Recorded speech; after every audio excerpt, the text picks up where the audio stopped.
Good morning, everybody, and welcome to our Sunday morning Sunday school devotion right here at St. John United Church.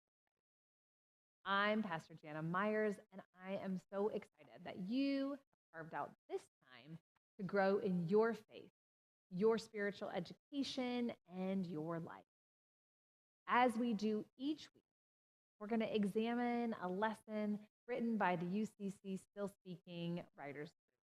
You can get to that lesson by using the link that's right on the bottom of your screen. You can use the QR code or copy and paste that link into your browser, and you'll be taken right over to the UCC's page for the daily devotions written by the Still Speaking Writers group. This morning, we have a lesson called God Knows by Reverend Kaija Duja. She writes frequently, and we very much value her work and contribution. And so you can find this lesson under her as an author or under that title, God Knows, on the website. Or save yourself the trouble and use the link right on the bottom. This morning, we are looking at verse 7 of chapter 1 of Acts. Not everybody can say Bible verses in reverse, but I can also say them forward.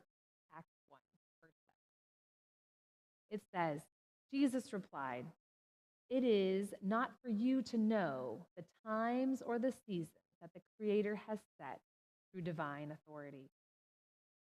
And our author writes, it's not for us to know, but God knows. I don't think there's anything wrong with making an imperfect petition to God. God can certainly handle frustration, and God is certainly accustomed to our mistakes and misgivings.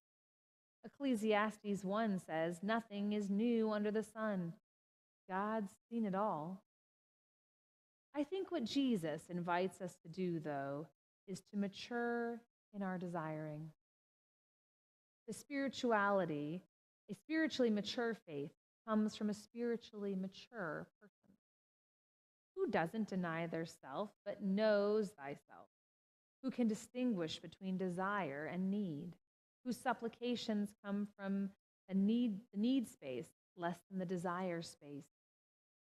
Because when our prayer lives just list our desires, we're asking God to do something other than God, and we take our own spiritual authority, which simply doesn't work and leads to disappointment.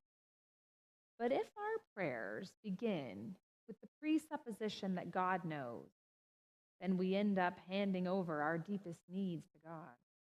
And in doing so, we open the space within ourselves for God to make the changes we need. And God knows just what we need. We just need the revelation so we can recognize in ourselves what God already knows. Imagine that. I like this idea, and I wonder how many of us do it on a regular basis. How often do we assume that God knows exactly what we're going through? That we don't need to give God the backstory. That instead, God's already been there with us. How often do we assume that God knows where we are and therefore are able to articulate what we feel about it honestly? How often do we assume that God sees us, all of us, just as we are? I will tell you that sometimes that sense of being seen, just as I am, all of who I am, is rather uncomfortable. I'm still a person who likes to get a little dressed up on Sunday mornings. I know that there is a fantastic and empowering movement of wearing pajamas to church. I just haven't quite made it there. Somehow in my mind, I still want to put on a good face. And so the idea that God might know all of my mistakes, all of my imperfections, even now, can feel uncomfortable because I don't expect this to be news, but it needs to be said. We're not perfect. None of us. And sometimes being seen in our imperfection can feel very vulnerable, not really liberating. I'm not sure if that's how you experience, but that's certainly how I feel. And assuming that God knows all that, and that God does something else.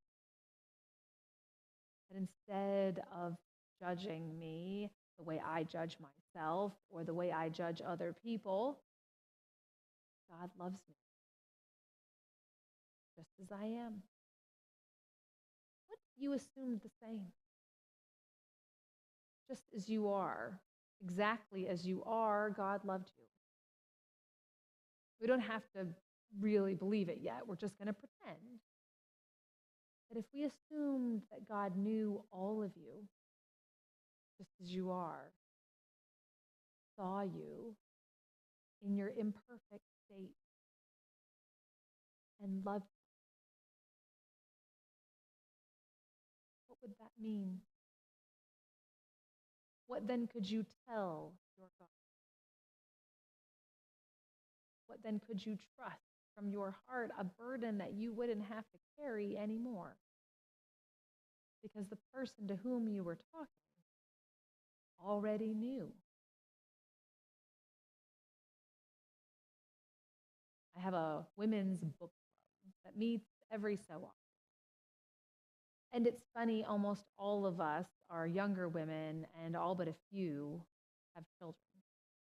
And there is a difference in the conversation when everybody around the table is a woman who's a mom than when we have our friends who aren't.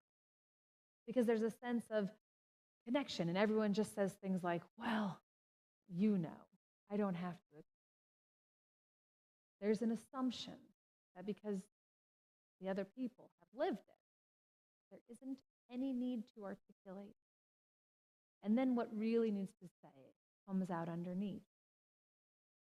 And that's why I'm so tired, or that's why I'm so worried, or that's why I'm so stressed. That sometimes when we assume that everybody knows what we're talking about, we can just say what we've been holding inside. Because they'll get it and they'll know. Guess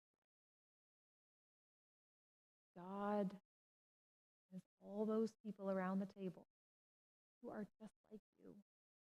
In whatever state you are, God gets it and knows. And you can trust in the God that understands to be able to say all the things that are waiting to come.